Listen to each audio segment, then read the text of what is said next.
The heat spread across northern Arizona like a burning blanket, the kind that made even the air shimmer above the desert floor. Ryan Hale, a wealthy yet deeply solitary ranch owner, drove along the lonely highway that cut through miles of red earth and scattered pines.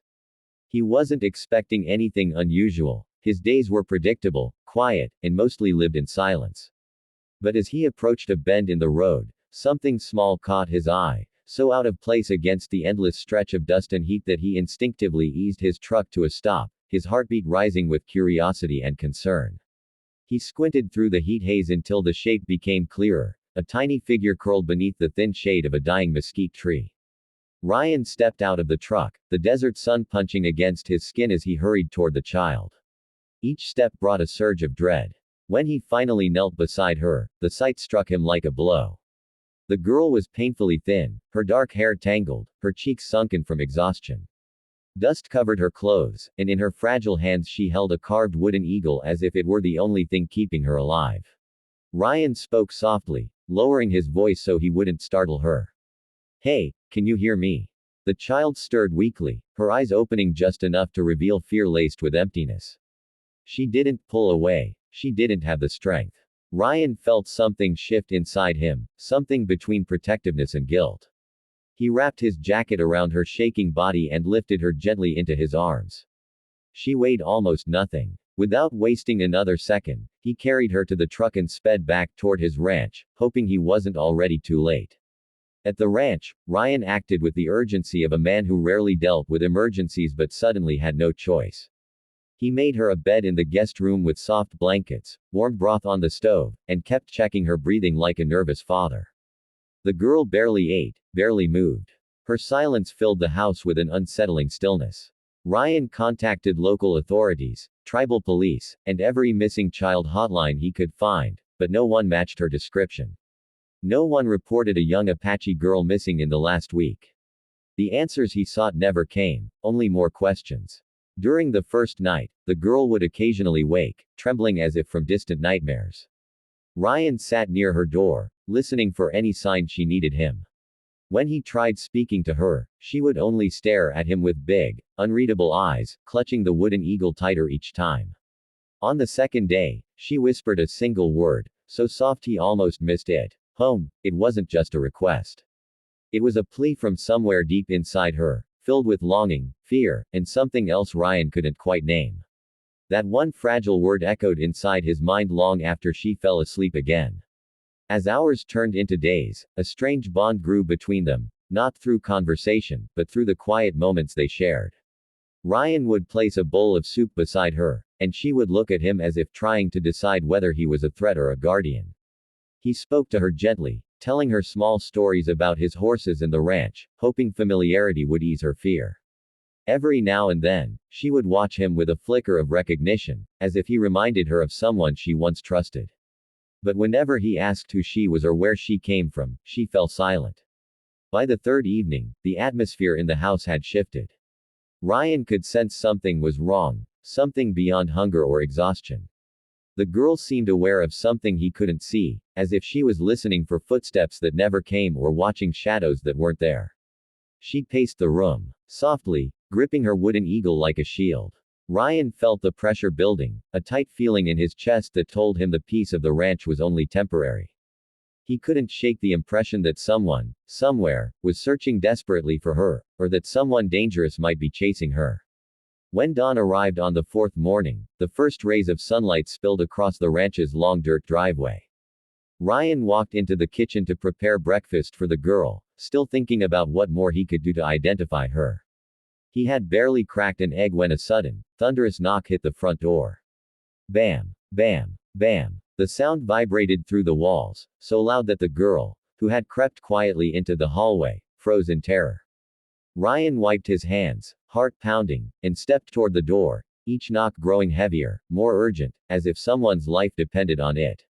He pulled the door open slowly and found himself staring at three Apache women standing on his porch. Their long traditional dresses moved gently in the desert breeze, but their faces revealed days of fear, exhaustion, and heartbreak. The eldest woman stepped forward, her voice trembling as she spoke. "Please, we're searching for a missing child." Ryan didn't know what to say. Behind him, the little girl peeked out shyly, the wooden eagle still clutched in her hand. The women gasped, tears forming instantly. And in that moment, Ryan realized his quiet life was about to change forever. The early morning sun had barely risen when the knock echoed like thunder through Ryan Hale's quiet ranch house. The golden light washed over the pine-covered hills, casting long shadows across the porch as the pounding continued. Bam, bam, bam, each strike more urgent than the last. Ryan rushed toward the door, his mind racing with questions. He had been waiting for answers for days, hoping someone would finally come looking for the little girl sleeping under his roof. But now that the moment was here, he felt an unexpected fear settle in his chest, as if opening the door might change everything he knew. When Ryan finally pulled the door open, the sight before him made his breath hitch. 3 Apache women stood on his porch, their long dresses swaying in the cool desert wind. The lines on their faces told stories of sleepless nights and endless worry. They weren't strangers searching blindly, they looked like mothers on the edge of breaking. The eldest woman stepped forward first. Though her voice shook, her strength was unmistakable. Please, we're searching for a missing child. Her eyes, dark with desperation, scanned Ryan's face as if begging him to say yes before she even asked. Ryan froze, unsure how to respond. For days he had cared for the girl, fed her, kept her warm, but he still knew almost nothing about her. Now, standing in front of him were 3 women who might hold all the answers he'd been searching for. A wave of guilt washed over him. Had these women been suffering while he sat in the quiet comfort of his ranch? Before he could speak, he sensed movement behind him. Soft footsteps. A faint rustle. The little girl emerged slowly from the hallway, clutching the wooden eagle to her chest as if it were her heartbeat. The women gasped all at once, a sound filled with both relief and pain. Tears streamed down the cheeks of the youngest woman, who brought her hands to her mouth in shock. The child took a hesitant step forward, her eyes fixed on the women but her body leaning slightly toward Ryan, caught between fear and recognition. Ryan's heart twisted at the sight. He understood now. This was no coincidence. Fate had placed her in his path. He had saved her life, but these women, these were her people, her family, the ones who had searched the desert for her until they could barely stand. The eldest woman knelt down, opening her trembling arms toward the child. She spoke in a soft Apache dialect, her voice thick with emotion. At first, the girl didn't move. For days she had spoken only a single word, home. Now she stared at the women before her, as if trying to decide whether this was truly the home she had been longing for. Slowly, the girl stepped forward, her tiny fingers loosening their grip on Ryan's sleeve. When she reached the women, they embraced her all at once, forming a protective circle around her. Their cries filled the porch, raw and heartbreaking. Ryan stepped back to give them space, but the eldest woman looked up at him with gratitude shining through her tears. You saved her, she whispered. Her voice carried a weight that made Ryan swallow hard. He never considered himself a hero, just a man who couldn't ignore a child in danger. Yet hearing those words changed something inside him. For the first time in years, he felt the presence of others in his life, people who truly saw him. The child glanced back at him during the embrace, her eyes filled with innocence and trust. She hadn't forgotten him. After the tears faded, the women explained what had happened. The girl, named Sky, had wandered too far from her family during a gathering. A sudden storm hit the mountains, scattering everyone. By the time they realized she was missing, night had swallowed the desert, and dangerous terrain made the search nearly impossible. They had spent 3 days combing the wilderness, calling her name, battling fear that grew heavier with every silent hour. Ryan listened in stunned silence, realizing how close Sky had come to never being found. A chill ran through him as he pictured her alone beneath that mesquite tree.